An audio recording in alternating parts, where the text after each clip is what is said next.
Ito po ang mabuting balita ng ating kaligtasan. Pinupuri ka namin, Panginoong Heso Kristo. Magsiupo po ang lahat. Magandang umaga po sa inyong lahat. Magandang umaga po naman. Ngayon po ay pinagdiriwang natin ang dakilang kapistahan ng pagpapahayag ng mabuting balita ng Panginoon. At sino ang nagpahayag? Ang Anghel Gabriel. At ito'y kanyang ipinahayag sa ating mahal na inang si Maria. Napakaganda po ng tugon ng ating mahal na ina. Tatamaan tayong lahat. Lalong-lalo yung mga naglilingkod sa simbahan, tatamaan tayo. Kagabi kasi iniisip ko yung tugon ni Maria, talaga ako'y tinatamaan eh. Napakaganda ng tugon. Ano po ang tugon ng ating mahal na ina? Ako'y alipin.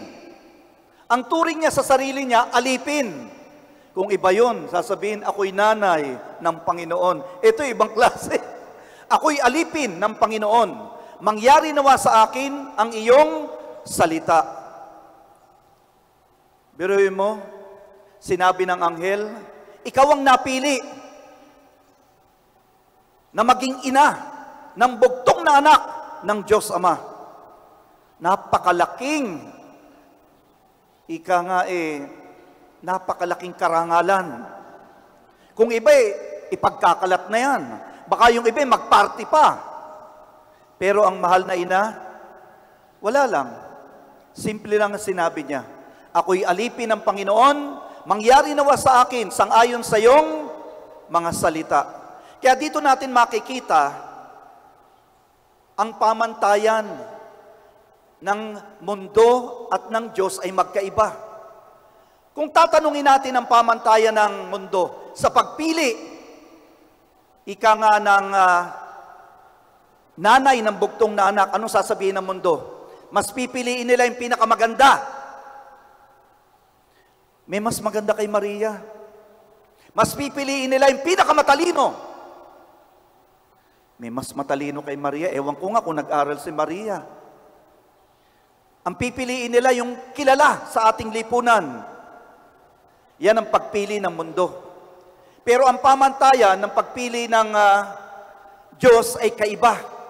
At ito po ay malalaman natin dun sa pagbati ng mahal na Anghel Gabriel. Paano binati ang ating mahal na ina? Bagong version na kasi itong binasa ko eh. Kaya hindi ko nabasa yung gusto kong sabihin eh. Pero balikan natin yung mga lumang bersyon. Ito po yung sinabi ng anghel. Aba, Maria, napupuno ka ng grasya. Alam nyo, sa April 27, 25 taon na akong pare. Ni minsan walang nagsabi sa akin, Father June, napupuno ka ng grasya. Walang nagsabi. Kayo yata mukhang 80 na eh. May nagsabi ba sa inyo?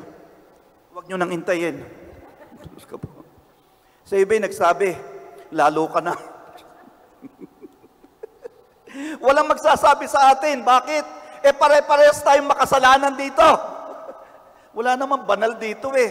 Maski pari, mga madre, obispo, makasalanan din. Maliwanag? Kaya hindi ko nahintay na may magsasabi. Meron nagsabi ro sa Balaseng, Father John, na wala kang grasya. Walang magsasabi, kapatid. Hindi, pag sinabing napupuno ng grasya, napakabanal. Walang candidate sa atin dito. Ang inang Maria lamang. Kaya pala siya napili dahil napupuno siya ng grasya. Gusto niyong malaman kung sinong banal sa simbahang ito? Isa lamang ang pamantayan pag gusto niyong malaman kung sino yung banal.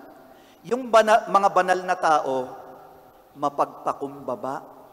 Wala kang makikitang banal na mayabang. Wala kang makikita. Kaya ito yung sagot ni Maria. Nakita nyo? Ako'y alipin ng Panginoon. mangyari nawa sa akin ayon sa kanyang salita o kalooban. Doon pala malalaman kung sinong banal. Hindi ako yun.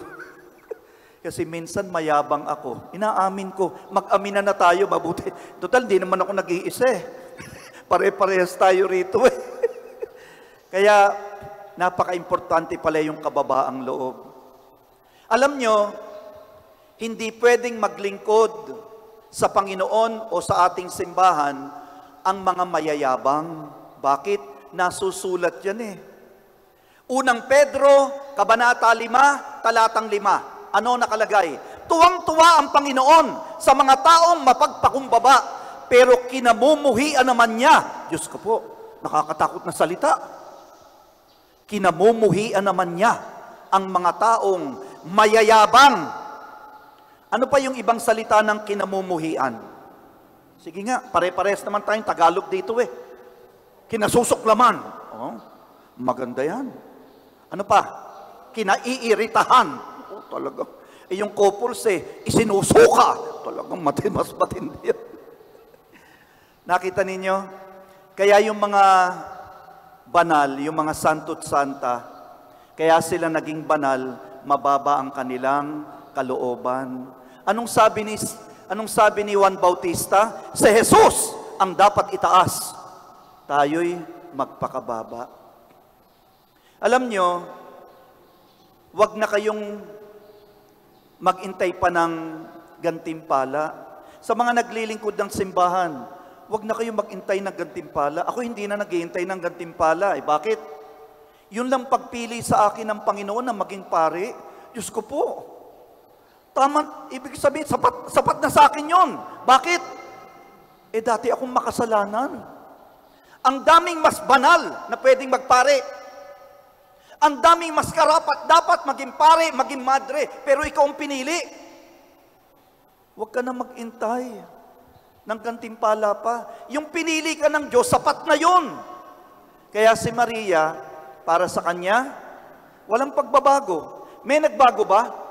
May nagbago ba sa kanyang pagkatao nung siya'y maging ina? Walang nagbago. Hindi naging mayabang. Walang pagbabago. Eh yung ibe, yumaman lang, naging matapobre na eh. Yung iba, tumalino lang, nagkaroon lang ng mga PhD, nagkaroon lang ng masteral, mataas ang pinag-aralan, kinukutyan at pinagtatawanan yung mga walang pinag-aralan. Ba't ganun? Diba? Ang tunay na edukasyon, wala sa pataliluhan. Kung talagang edukado kang tao, ang pinaka-importante yan, yung kabutihang asal. Diba? Mataas nga ang pinag-aralan mo, palamura ka naman. Mataas nga pinag-aralan mo, lumalaban ka naman sa magulang mo. Yun ang tunay na pamantayan, ang tunay na edukasyon, kabutihang asal. Kaya kung ano man yung mga natapos mo, mataas man ang pinag-aralan mo, kung di naman magandang pag-uugali mo, baliwala lahat yan. So mga kapatid, yun lang po ang mensahe ko sa inyo, sa ating lahat, lalong-lalo na sa akin bilang pari. Tandaan po natin ang kataga ng ating mahal na ina, ang kanyang mga kataga. Yun lamang ang isipin natin, napakaganda na pong pabaon para sa ating lahat ngayon. Ako'y alipin, instrumento lamang ng Panginoon. Mangyari nawa sa akin ang kanyang mga salita o kalooban. Sa ngalan ng Ama at ng Anak ng Espiritu Santo. Amen.